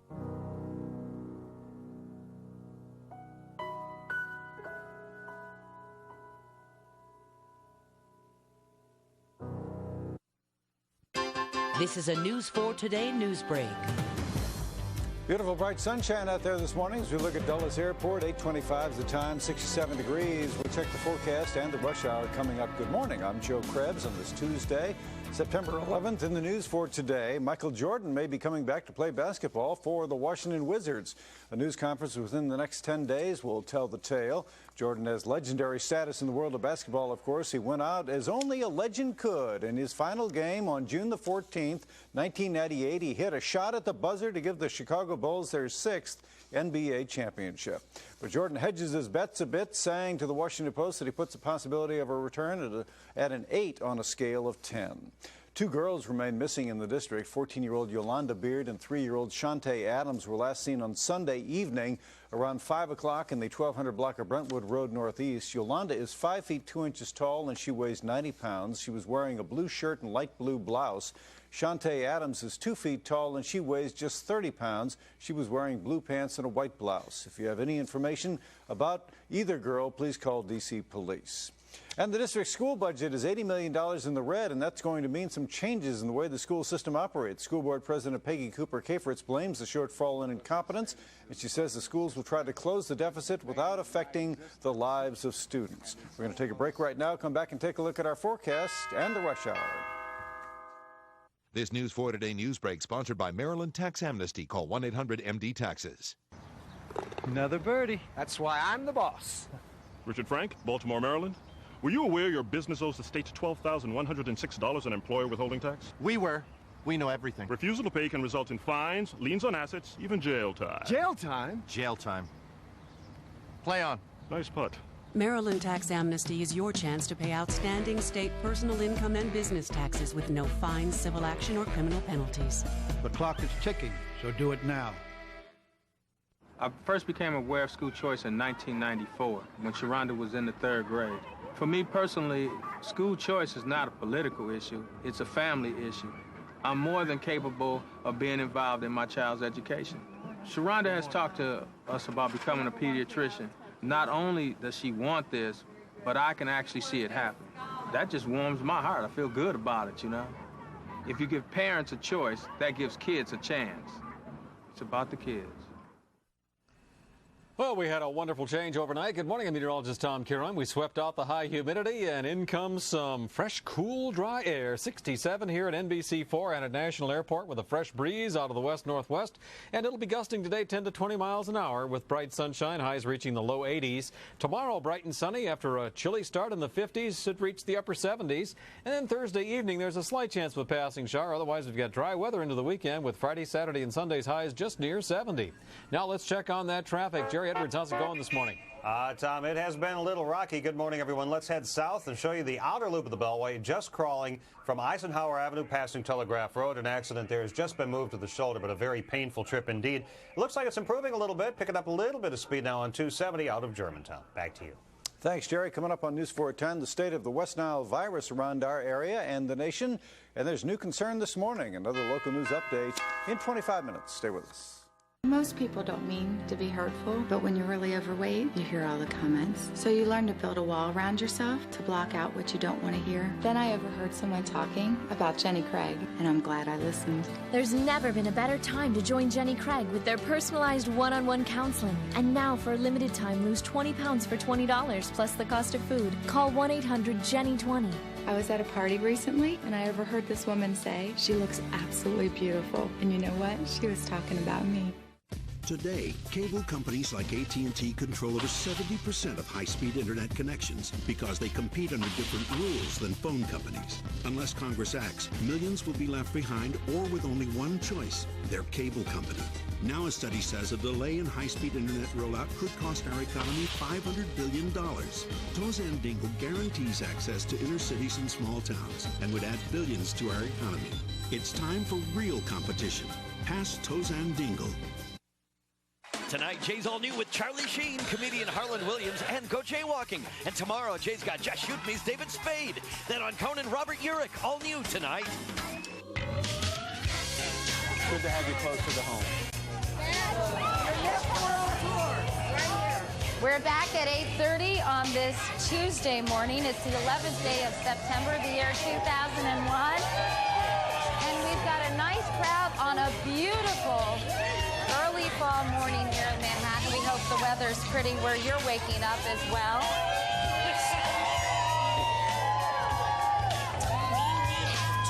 And I think that music you're listening to is once again Macy Gray, who's going to be performing here on Friday. It's hard to hear out here with the crowd and all the If it's not Macy noise. Gray, it's an enormous screw-up down in our audio booth. Yeah. But we think it is. Who knows? Anyway, outside Studio 1A, Katie Couric along with Matt Lauer. And coming up in this half hour, Matt, Harry Belafonte is going to be here. He's going to be talking about a new project that he's worked on for years. It's finally come to fruition. It's an anthology of black music, and it's called The Long Road to Freedom. Also, we're going to talk about Howard Hughes, the reclusive billionaire, died alone except for the people he paid to be with him. There have been a lot of books written about him, but now author Richard Hack has written what he calls the definitive biography of Howard Hughes. We'll talk to Mr. Hack about that in just a few minutes. He's such an interesting figure, so that must be a Unusual in so many fascinating ways. book. Absolutely. Anyway, lots to get to, but before we do, we've got another check of the weather from Mr. Roker. Al, it is such a pretty morning, isn't it? Perfect fall morning here. Although it's not fall yet, so it's still a perfect summer morning. And good advice, hug a nurse today. Where are you from? Youngstown, Ohio. Youngstown. What are you doing St. here? Elizabeth. Just hanging out? Just on vacation. Who are you here with? My son and my husband. All right. Well, you're sandwiched. It's a mom-nurse sandwich. We like that. And I got a buddy over here who's going, Al, show me some love. I love the hair. I love the hair. I'm showing you some love. What are you doing? Right. We're here with Urban Aid. We're doing AIDS awareness within the teen community, within the minority communities, the Latin American, the black communities. There's been an increase in AIDS. We're trying to aware the teens of what's going on. Good. Life be. All right. Good advice. Thank you very much. I like this, though. That's happening. I want to do that, you know? No problem. Let's take a look, show you what's going on. Oh, sorry. There's a...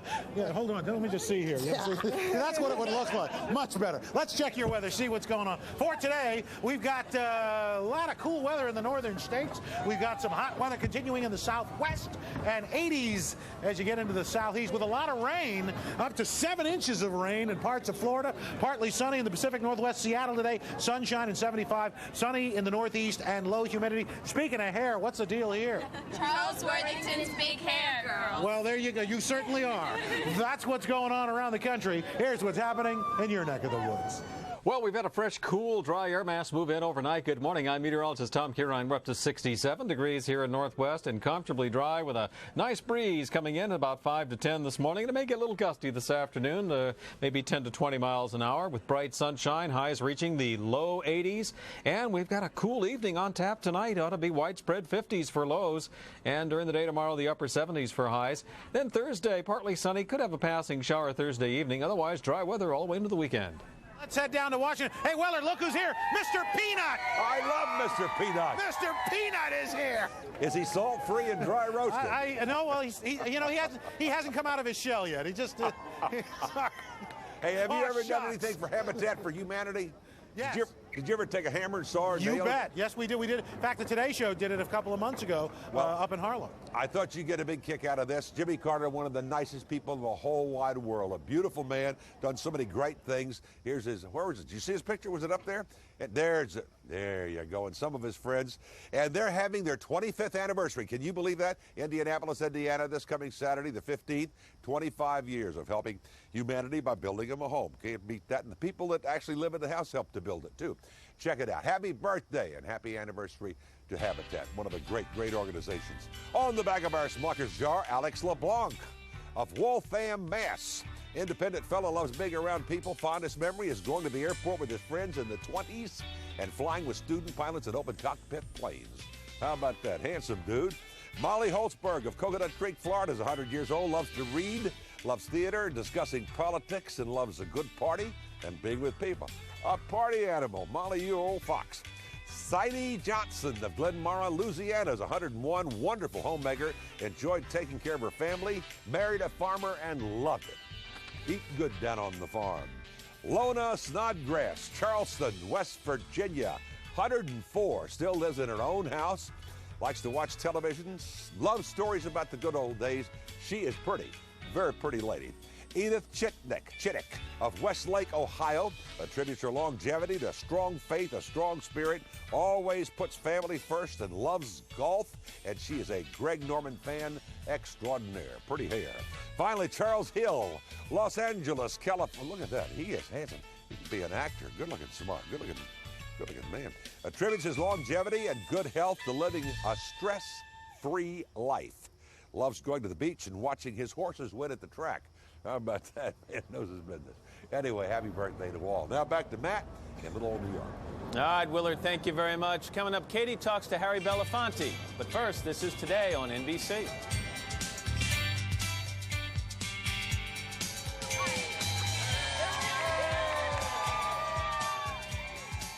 I'm Barbara Harrison. My Wednesday's Child reports have helped hundreds of local children find loving adoptive homes. And now you can help too with just a few simple steps. Join the Freddie Mac Foundation and NBC4 for the 12th annual Wednesday's Child 5K race for adoption. It's on Sunday, September 16th. Come run or walk to show your support for the thousands of local foster children still waiting to be adopted. Registration is free and there are great prizes. Log on to NBC4.com for more information. And thank you. Oh, the wonderful thing about children is it never occurs to them that their dreams might not come true. My dream has come true.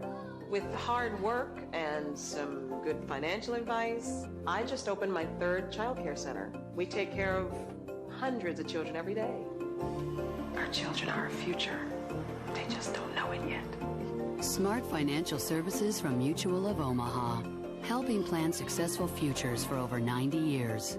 Why do the 4 giant bell phone monopolies want toes and dingles so badly? How about this? Section 4A states, neither the FCC nor any state shall have authority to regulate the rates, charges, terms, or conditions for any high-speed data service. Toes and Dingle will turn the 4 bell giants loose on America and then prohibit the FCC and all 50 states from protecting us. So, this is why our parents told us to read the fine print. Just listen to my voice. On September 28th, look in my eyes. On this quiet street, a stranger will arrive and pass his power to another. From the author of The Green Mile, Find the Queen of Hearts, and the director of Shine, tell me what you see. This one here. Anthony Hopkins. Hearts in Atlantis, rated PG-13. Sneak preview September 15th, starts September 28th. Nearly 50 years ago, entertainer Harry Belafonte embarked on an extraordinary project. He set out to research and record the music of Black Americans from the period of their earliest arrival in the New World in the 17th century up through the spirituals, blues, and folk music of the early 20th century. The work was completed 30 years ago, but it's only now that music lovers can enjoy this collection of songs. It's called The Long Road to Freedom, an anthology of black music. Belafonte was principal producer and one of many artists featured on this 80-song box set. Well, it's free grace, free grace, free grace, my loving sister, free grace, I'm newborn again. Gather round the rails, boys. Turn that rail to your stomach. Head high, float away. Whoa, white man, he called me lazy. Work like me, he soon go crazy. White man, get me all the time. Harry Belafonte, it's a pleasure to see you. Good morning. Good morning. I mean, to say that this has been a project that's been long in the making is a bit of an understatement. You started working on this back in 1954. Yeah. Tell me how it came about. Well, America was just the threshold of a new period in its evolution. Brown versus the Board of Education had just come through the Supreme Court. There was an awakening to the whole issue of race on a level that America was just about to embark on that was very new. And I often felt that if people really understood more about one another, life could perhaps be dealt with in a more comfortable and meaningful way. And the best way to know one is through one's culture. And our music held so much of our history. And since I was an artist, since I had the platform of music, why not dig into our history through our musical expression and let people hear the songs that spoke to our trials and tribulations, our journey from the shores of Africa to the times of slavery, to the period of the Civil War, to the antebellum period, and the blues and the city and the rural. And it was just a huge canvas of material that I thought America would delight in. Oh, it's such an incredibly rich history. And I understand that a lot of these songs were actually in an RCA vault for some 30 years. Why? Well, when I originally started the project, RCA and Reader's Digest were the two companies behind promoting it. And both of them at the end of the recording dissolved their relationship. So we were left there with no home. And I waited, I thought it would take about maybe 2 or 3 years to find another place to lay it off. But it took 30 years, and now BMG found the archives, found the material in their archives because they bought RCA. And in buying RCA, they inherited this volume of work. So they called me and asked me to come on board and have it released. And I know you're thrilled. We have another example of some of the stuff in some of the music in the anthology. Let's take another listen.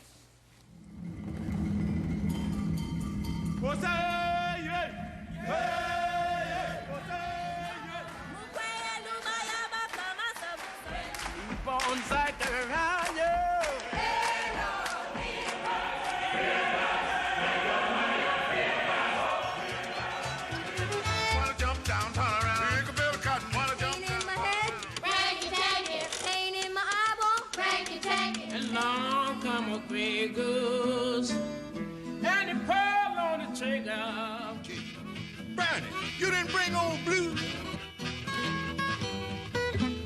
Oh, baby. I know that you have said that much of the music we listen to today echoes some of the music we heard, say, 100 years ago or more. What's astounding is that almost all of American culture, regardless of race, has most of its resonance deeply rooted in African music.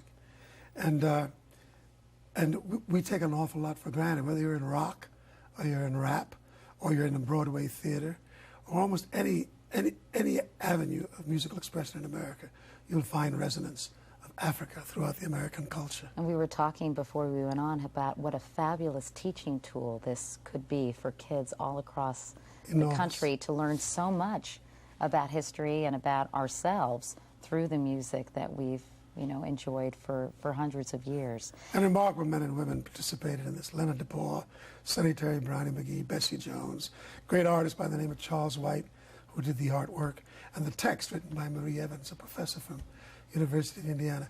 I think the work is not only scholarly, but there's a humanity to this that I think people really enjoy. You must be very proud of it. Before we go, Harry, I want to ask you quickly about the World Conference Against Racism that was held last week in South Africa. You attended on behalf of UNICEF. You criticized the United States for pulling out when both the U.S. and Israel withdrew over condemnations of Israel. Disappointed with the United States about that, aren't you? Yes, because I believe that the world is really in need of compassion. And the world is really in need of voices that will come to the table with reason and lead people to a new level of thinking. And the United States, which dominates so much of the world order, I believe has a responsibility to lead the world to a new level of thought, or at least open up debate so that new information can come into the discourse, so we may be able to shape policies that are a little bit richer than the policies we've been applying all along, that doesn't seem to be taking us out of the abyss of violence, killing, anger, rage, and I think we should be less arrogant about how we use our resources. Obviously, delegates left with sort of instructions on how to improve the situation in their respective countries. But do you think this conference will really have an impact on the average person in the world in terms of racism, intolerance, etc.? Yes, I do. I believe it'll be a while before a lot of the resonance from this gets into the mainstream experience. But it's a beginning, and remarkable men and women from all over the world of enormous intelligence sat at the table and debated issues that were most volatile. And I think conclusions were reached that will set a platform for future encounter. Well, let's hope so. Harry Belafonte, as I said, it's a thrill to be with you. Thanks so much for coming in, and best of luck with your project. The anthology, once again, is called The Long Road to Freedom. Thank you, Katie. Looks wonderful. Up next, a new look at billionaire Howard Hughes. But first, this is Today on NBC.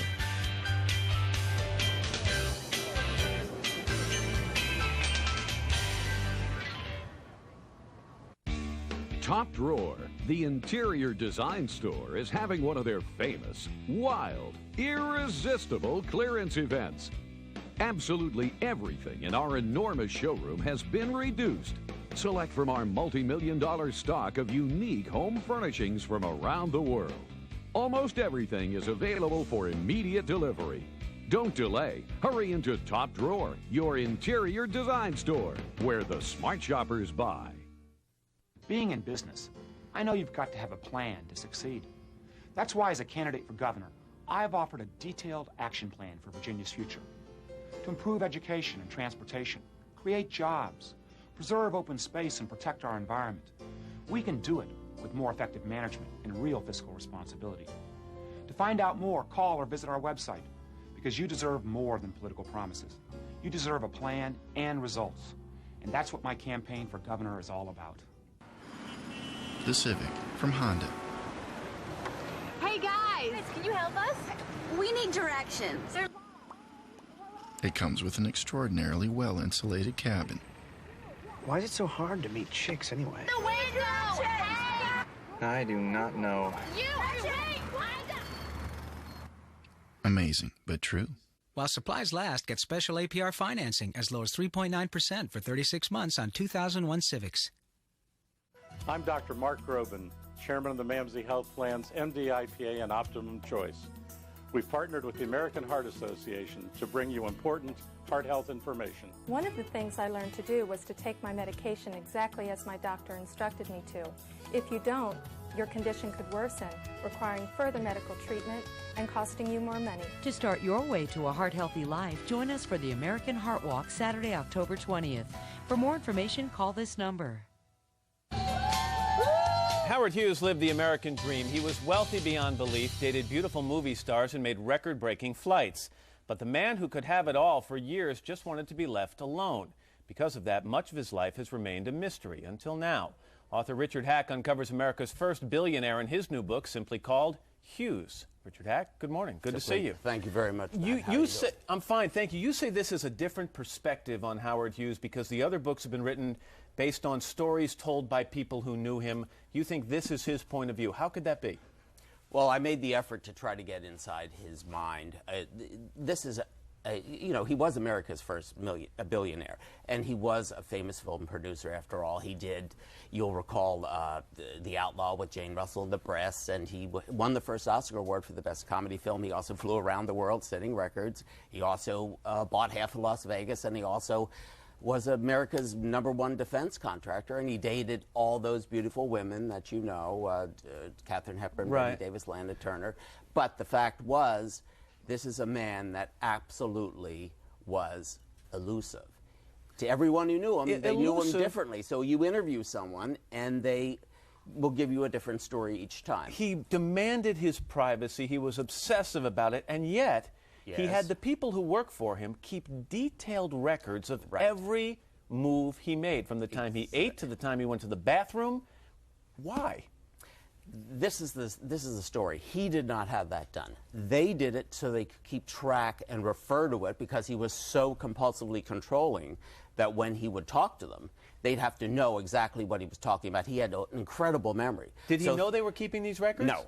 He did not know they had the records, and when he found out about it, he wanted them all destroyed as they were going. He thought they were destroyed. The fact that they weren't destroyed would have killed him if he hadn't already been dead. And it's some of those documents that were kept about him that you scoured to write this book. Over 110,000 pages I rifled through. You say he was known as a great ladies' man. However, you say perhaps that was a bit of a myth, that he was not all that great a lover. He dated Katharine Hepburn. Yes, he certainly did. She moved in with him at one point, brought the maid, the butler, and the 3 dogs. Why did she move out? What happened between the two of them? Well, she found out that he was dating Betty Davis. That sort of puts a crimp on things, you know, when you think you're the only one. He proposed to all these ladies, mind you. And then they'd all find out that he had somebody else on the side. When Ginger Rogers found out, she threw a bag full of jewelry at him, only to learn the next day that he also repossessed her station wagon that he had given her. We have a photo that I think was the last picture ever taken of Howard Hughes, and the weird thing is it was taken 25 years before he died. That's right. Why did he retreat so thoroughly from the public? Well, for one thing, he didn't have to deal with them. He had so much money that he could lay naked in a bed, blacked out room, talking on the telephone, and do all his business. Everybody else was out there doing it. And on top of that, he was a sociopath. He didn't like people. He didn't like, even his aides, who were the only people he saw, he didn't allow to talk to him. You talk about the cleanliness issue, the fear of germs. Yes. Perhaps a result of the way his mother raised him. Definitely. She would wash him down with lye soap every morning. She would check his teeth like a horse. She looked in the toilet at his feces to see if there was tapeworms. But mind you, it was a time that there were malaria, typhoid. There were epidemics everywhere, so she was concerned. Here are the rules for when someone would come into the room where he was staying. This is part of a memo. It says, before opening the door to the room, the man is to stand with a folded newspaper in his right hand, rapidly wave it for at least a minute to eliminate the possibility that flies will enter the room. Using 8 Kleenexes placed in the left hand, the man who's rapidly waving the newspaper will knock on the door. When HRH responds, the man will open the door using the hand with the Kleenex. I mean... Right, as opposed to the dirty hand. I mean... Hello, Howard, you know. The man was a bit compulsive, let's face it, but on the other hand, he was absolutely the most amazing man that America has ever created, ever. Okay, I have got to interrupt you right now. Sorry. Richard Hack, thank you very much. We appreciate the book is called Hughes. We want to go live right now and show you a picture of the World Trade Center, where I understand, do we have it? No, we do not. We have a breaking story, though. We're going to come back with that in just a moment. First, this is Today on NBC.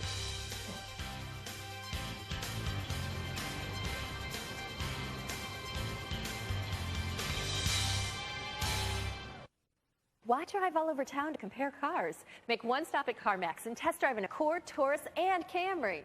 We have nearly every make and model, 10 times more cars than the average dealer, so you get the car you want. CarMax, the way car buying should be. Why do warehouse clubs and superstores offer the lowest prices? Because they sell in volume. CarMax, the auto superstore, has up to 10 times more cars than the average dealer, so we can afford to offer below Blue Book prices. CarMax, the way car buying should be.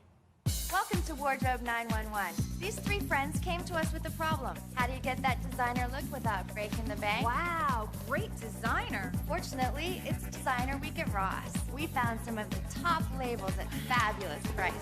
At Designer Week, you'll find the latest in career and casual clothing at unbelievable savings. That looks so expensive. Oh, thank you. Thank Designer Week at Ross. And you can do it too. Designer Week at Ross. Don't miss it. What makes you smile? Every day at McDonald's, we're serving up a variety of great tastes at breakfast. Whether you like scrambled eggs with pancakes, Egg McMuffins, sausage biscuits with egg, or our delicious bagel sandwiches, we've got something hot, fresh, and made to order just for you. And remember, no breakfast is complete without coffee and the cool, fresh squeezed taste of Minute Maid orange juice. Start off your day, every day, with breakfast variety at McDonald's.